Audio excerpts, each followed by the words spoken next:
안녕하세요. 역사를 사랑하는 박사입니다. 오늘은 한나라 때 그 주발이라는 장군에 대해서 한번 알아보겠습니다.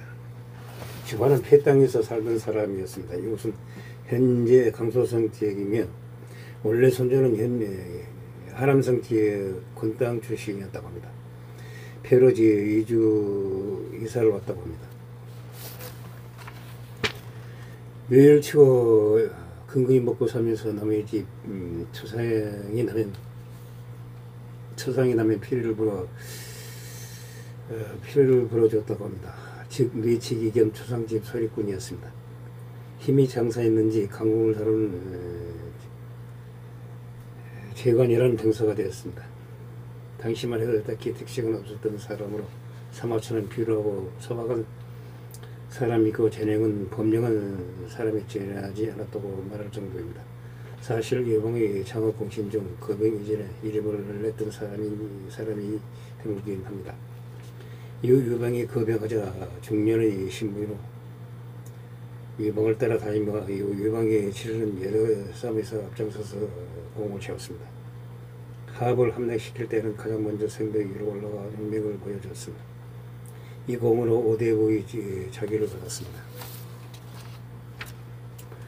주발뿐만 아니라 주발이 다루는 병사들도 다른 군졸보다 연명하였습니다. 개봉을 공격할 때는 성벽 아래 가장 빨리 당던 병사들 중 주발의 병사들이 가장 많았다고 합니다. 유방은 주발을 양비령에 임명하고 그 이후에도 유방을 따라 정원하에 많은 공을 세웠습니다. 장사를 점령할 때 역시 가장 먼저 성벽에 올라갔습니다. 홍문일이 있은 후 유방이 환왕이 되었을 때는 이무라는 자기를 받았습니다. 유방이 삼진을 평정하면서 계리와 호체의 전투에서 가장 많은 공을 세웠으며 조문과 내사 고를 공격할 때도 가장 큰 공을 세웠습니다. 복조로 신고하여 치를 공략하고 장평과 영양의 군사를 무찔렀습니다. 시무와 함께 적진의 의장 항복에 소환로 들어간 후 간신히 공격할 때 배신을 해서 승리를 가져왔습니다. 이후 서쪽의 견을 점령하고 공력을 평정하면서 많은 공을 세웠으며 항우가 사망하고 죽고 나서는 사서군과 동계군 관하의 22개 연의 항복을 받아냈습니다. 다만 역시 하신과 같이 엄청난 공을 세운 초천보다는 조한전쟁 중 공을 밀리는 듯한 인성은 있습니다. 한나라가 천하를 통일한 이후에도 주발은 계속 일선에 나서 전투를 지휘하였습니다. 연안 장도가 반란을 일으켰을 때 유방이 군대에 종을하여 만드는 공을 세웠으며 이로 인해 여로가 다시 되어 8,000호의 시급을 받고 가고라는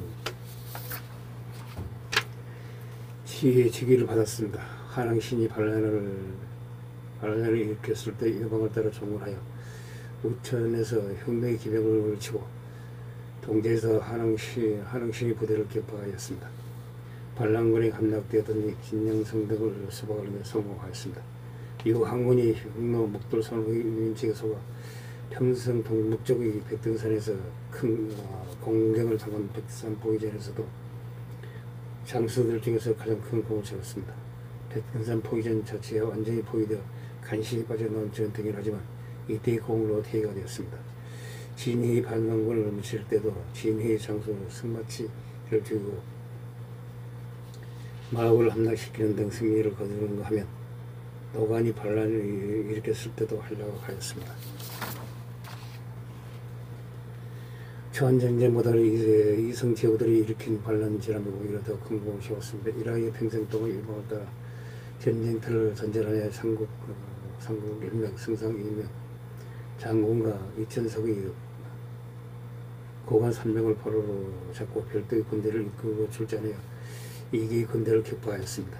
3개 이상을 함락시켰으며 5개 군에 속하는 79개의 현을 평정하였습니다.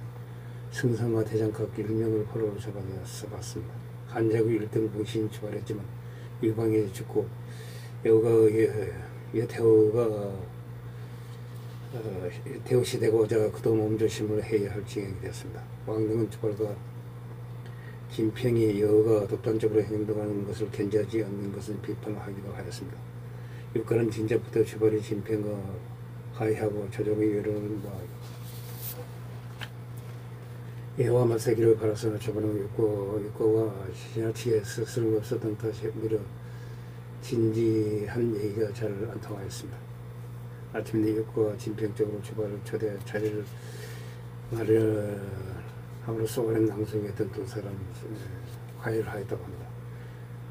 때를 기다린 주발 등은 결국 여태호가 죽자 손을 쓰기 시작하였습니다. 가장 문제가 되는 것은 여태호의 두 조카 양왕겸 상국 여상과 조왕겸 상장공은 여력이 장거리 군사권을 장악하고 있었다는 것이었습니다. 역성의 아들인 역기가 여력과 친하다는 점을 이용 역성을 협박해서 역기를 통해 여력의 북군 수도 방위군을 빼앗기로 하였습니다. 봉지도 있는 사람이 언제까지 군사를 고 장래에 있을 셈이냐, 슬슬 돌아가야지 않겠냐 하고 꼬드기자 여력이 설깃하였습니다.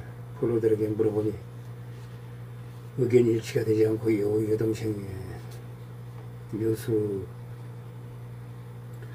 번케 아버지 번케 와이프 여수 또한 내가 군권을 내놓으면 우리는 다 죽는다 하고 화를 냈습니다. 여력이 처음과 달리 망설이게 되었습니다. 여력과 함께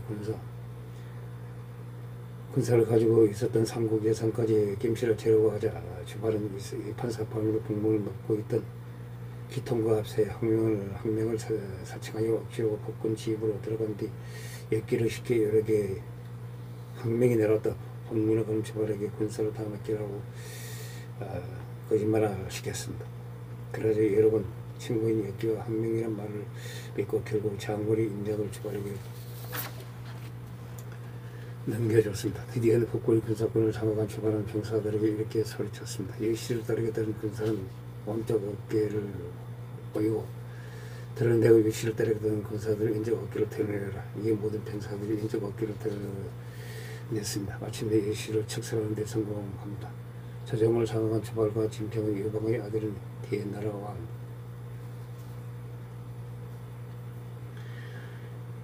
유황을 즉위시키기로 하였습니다. 유황은 자신을 한나라 황제로 세우고자 한다는 사실을 보고 주발과 진평의 왕의 계승순위가 높은 자신을 제거하라는 게 아닌가 하고 의심하였습니다. 많은 신하가 음모가 있을 수 있다고 조심해야 한다고 하였습니다. 송차이나 신하가 예전에는 스스로 황제가 되고자 하는 자가 만명했지만 이제는 천하가 유씨에 의해 안정되었습니다. 주발이 유씨를 따를 자를 왼쪽 어깨를 거두라 하니 병사들은 모두 그랬다고 합니다. 또한 천하에 봉지를 받는 유씨가 많습니다. 왕을 황제로 세우고자 하는 것은 진심입니다. 라고 대답하였다. 이왕이 돌성으로 와서 지기하니 한나라 문제이다. 주발은 우승상짜리 명됐다. 황금 5천냥과 시급 10,000원을 받았다. 하지만 문제에게는 주발과 진평보다는 자신의 사람들이 따로 있었다. 문제가 즉위한 지 한 달 정도 지났을 때 누군가 주발에게 청구했다. 역시들을 수사하고 천자를 추대한 장군은 이용은 천하를 진동시켰습니다. 그리고 장군께서는 많은 상명과 시립을 하사받아 신분이 다를 수 없이 높아지고 황제의 조기도 한마음에 받고 있습니다. 이 상태가 오래가면 화광음에 미치게 될 것입니다. 이 말을 듣고 주발은 벼슬을 내려놓았습니다. 진평이 병으로 죽었습니다. 한 문제는 주발을 다시 조정으로 불러들었습니다. 원왕이 문제에게 예시 핍박으로 유씨들이 전쟁을 할 때 태위했던 주발은 무엇을 했습니까? 여우가 죽은 다음에야 거사를 일으킨 주발은 공신일지언정 사직지신이 아닙니다라고 주발을 비난하였다. 문제는 주발에게 징거리던 자세를 바꾸고 엄한 태도를 견지하였다.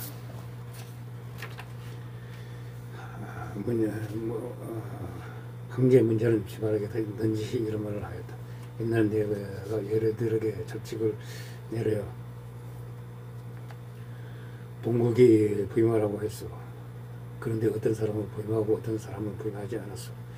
승상이 내 말을 중하게 생각했다면 그들에게 솔선수범을 보이시오. 집안은 다시 베르스를 내려놓고 과양으로 내려갔다.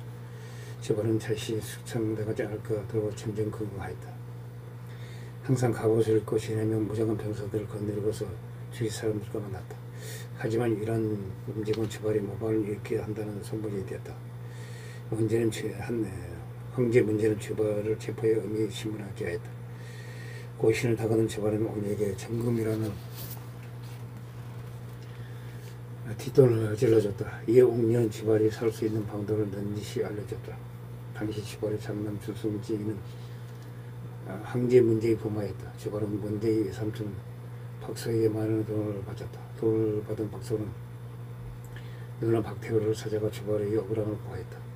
박태호는 황제 문제가 모난 인설을 올리러 왔다. 두골을 내던지며 굿즈였다. 강원 의시한테 황제의 역시를 보관했고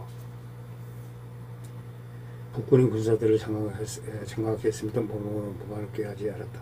어찌 지금 한 개 작은 회원에서 의지하여 반란을 하겠는가. 이미 옥녀와 주발이 얘기를 전해들은 황제 문제는 주발이 기가 완전히 꺾인 것을 보고 그를 삼아주는 일을 멈췄다고 한다. 가까스로 풀려는 저번에 혀를 차며 말했다. 100만 대군을 지어던 나다. 옥녀 한 사람의 건세가 그렇게 대단한 줄 몰랐다. 이후 본국으로 돌아가 죽었다. 우울한 시호를 받았다. 열정이 있는 공신들 중 가장 나중에 죽었다. 참고로 아들 조하고도 비싼 말로 죽었다. 화통하고 단순한 인물의 성품이 강직했다고 한다. 딱히 배운 것이 없어 문학을 좋아하지도 않았는데 여러 사람들을 만나면 유색들이나 선비들이 말을 좀 하려고 하면 빨리빨리 말아서 말하며 재촉하기 일쑤였다. 하지만 유방의 말년에 번쾌히 처분해서 유일한 대처를 보이거나 광명의 일시 재능을보다 어디에 따지고 들다 쫓겨나는 시민이 상황에 처했던 일과는 달리 은근히 끈질기게 면이 있어서 여호의 권세가 극심할 때는 참았다. 여호의 일시가 죽자 일시들을 쫓아내는 일에 성공하였다. 이런 점 때문에 예범은 평소에 주발에게 일을 맡길 만하다고 생각하였다. 실제 예범은 유언에서 왕릉은 오직에서 진평으로 보호자하게 해야 한다. 진평에게만 일을 맡기면 안 된다. 주발은 배운 건 없지만 행동거지가 무겁고 믿을만하다. 장차 일시 왕제의 안정을 찾을 수 있을 것이다 라고 말하였다. 이런 완벽하게 실현됐다. 나중에 진평과 함께 하려고 하긴 하지만 원래는 진평과 기술적으로 아주 삼각했던 모양이다. 유방이 처음 진평을 등용할 당시 관정과 함께 가장 거세게 반대했던 인물이 바로 주발이다. 그 놈이 얼굴은 잘생겼지만 단지 관념이다는 아름다운 옷구슬에 불과하여 그 심성은 비어있는 놈입니다. 반복무상 관심에 불과한 적절하며 엄청나게 포부를 퍼봤다. 유봉은 진평과 면담한 후 아랑곳하지 않고 진평을 등용하였다. 진평이 단순한 관심배가 아니었다는 것은 추후에 밝혀진다. 뇌물공작과 기망과 관계를 듣기로 하던 진평이 나쁘게 보였다면 반대로 주관은 한심만큼 사회생활에 영점이 아니더라도 경물도 모두 감출 줄 모르고 살게 위기 상황에서 저시하는 좀 모자란 사람이었던 것으로 보인다. 숙청이 무섭다고 기병들과 함께 무정하고 지냈다가 퇴지를 잡히거나 옥녀에게 뇌물을 준다게 살아나고 보세요. 옥녀의 권세가 큰 줄 몰랐다고 증거를 보는 그야말로 사내 정치는 하나도 모르는 그들의 인간적 단순함을 느껴진다. 문제가 지기를 당시 문제가 주발에게 온 나라를 통틀어 1년 동안 옥사를 반겨는 소송 몇 건이 되는가라고 물었다. 주말은 모르겠다고 대답했다. 전국을 통틀어 1년 동안 국가 재정으로 거둬들이고 지출하는 양식과 돈을 얼마나 되는 것도 물었다. 또 모르겠다고 대답했다. 복고로 땀을 뻘뻘 흘렸다고 한다. 진평 같은 질문에 이렇게 대답했다. 이 일을 맡아 하는 권력에게 물어보시면 될 것입니다. 배학교수는 옥사에 관한 일을 알고 싶으면 정의를 불러 물으시고 식량과 세금의 수익과 지출을 알고 싶으시면 지속내사에게 물어보십시오. 황제의 문제가 화를 낸 진평에게 말을 했다. 모든 일을 담당 권리가 맡아서 한다면 세상엔 당신은 무슨 일을 하는가 하고 화를 냈다. 진평은 땅에 엎드리며 이렇게 대답했다. 세상에는 지기는 이루는 천재를 보좌하고 음양으로 다스려 사실을 순조롭게 하며 아래는 천지 만물이 생명을 제때 자라게 하고 밖으로는 사방에 오는 개와 지구들을 진무하며 안으로는 백성들을 하여금 흥실에 의지할 수 있도록 어루만져 주고 관례들을 감당하면 각기 자기 맡은 바 임무를 다하게 하는 것입니다.